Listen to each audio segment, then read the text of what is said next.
Dr. Molefi Asante, Chair, Africology and African American Studies, Temple University, College of Liberal Arts, USA. Dr. Molefi Kete Asante is a Professor and Chair, Department of Africology and African American Studies at Temple University in Philadelphia.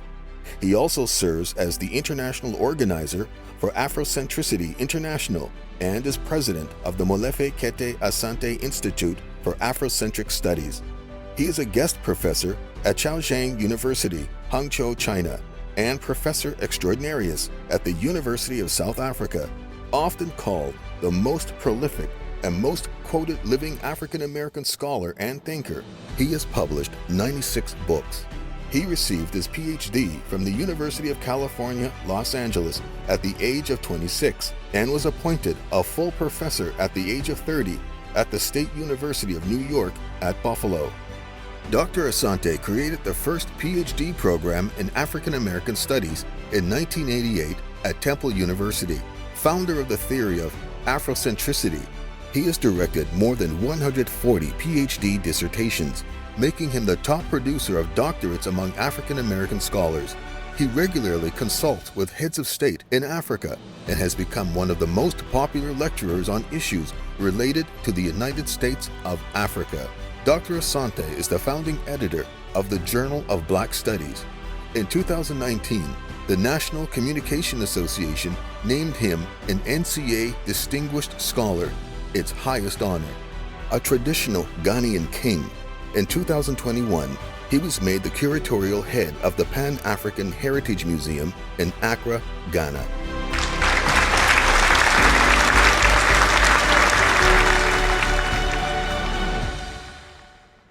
I want to thank you very much for this award, Afroglobal. I want to thank Patricia and Moses Mawa for their vision. I want to tell you that this is an amazing award for me. It is one which I am so honored to receive because it is African and global, and also because it is an award that has been given for excellence. And I am truly, truly humbled by your attention to my own work. I grew up in the south of Georgia, a state in the United States of America. I grew up as a peasant. I worked in the cotton fields and the tobacco fields as a very young child, beginning from the time I was about 10 until my teenage years, and then went off to school in Tennessee and later in Texas and Oklahoma, and finally at the University of California, Los Angeles, where I received my PhD. But I always look back to those people who helped me and urged me to go forward. And I recall just recently, last year, a student asked me after my 95th book had come out, how do you write almost 100 books? And I said to him, what you have to do is you must sit down and write. There's no miracle here. There's focus, there's concentration, there is determination.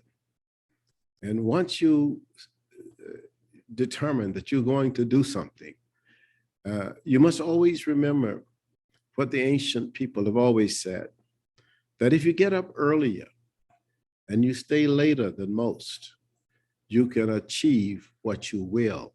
And I have tried to do that. So I thank you for this award. I give honor to my wife, Anna Yaninga, for being the rock that she has been for me when at times I have had the passion to stay up for days and nights to write on some issue of cultural or social justice, or to be involved in transformational action projects. I think my children Eka, and MK Jr., and Mario, and my grandchildren, Jamar Ramses, Ayana, Ion, Nova, Akila, and Akira, without whose love I don't know whether I could live. I thank them for being inspirational to me and for giving me this opportunity to work and to do the kinds of things that I do and to travel throughout the African world, whether in South America or the Caribbean or Africa itself or Europe. I must give credit and honor to my ancestors. The Yoruba ancestors of Nigeria and the Nubian ancestors of Sudan, from whom, according to the DNA, I have descended. I have always said that Afrocentricity is the recentering of African people in the diaspora and on the continent, in our rightful place in the center of our own narratives. We are not marginal to anyone. We're not on the periphery of anybody. We are ourselves historical figures, and we must teach our children to learn from themselves as the center of their historical work and their historical narrative. You have to see yourself in that place, whether it is in art or science or technology. We are at the very beginning. The first pyramid was built by Imhotep, a black man. This is the first masonry structure in the world. The oldest stone structures in the world are in Nzalo Ilanga, in Mpumalanga province of South Africa, 100,000 years old.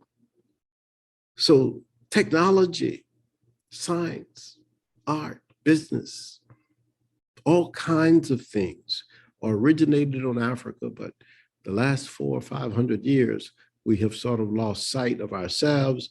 We have not only lost sight of ourselves, but we have lost sight, it seems to me, sometimes, of all the things that our ancestors have done. I praise my community of friends in and out of the academy, my colleagues at Temple University, particularly, the research fellows and senior fellows at the Molefi Kete Asante Institute in Philadelphia. I praise my friends in and out of business and those who are in and out of government. They remain strength to me. And I want to tell you, though, Patricia and Moses, members of your organization, that your recognition of my work is perhaps your recognition of my work is the highest recognition that I've received. And I've received hundreds of awards, honorary degrees, prizes, recognitions for stellar scholarship and all of that.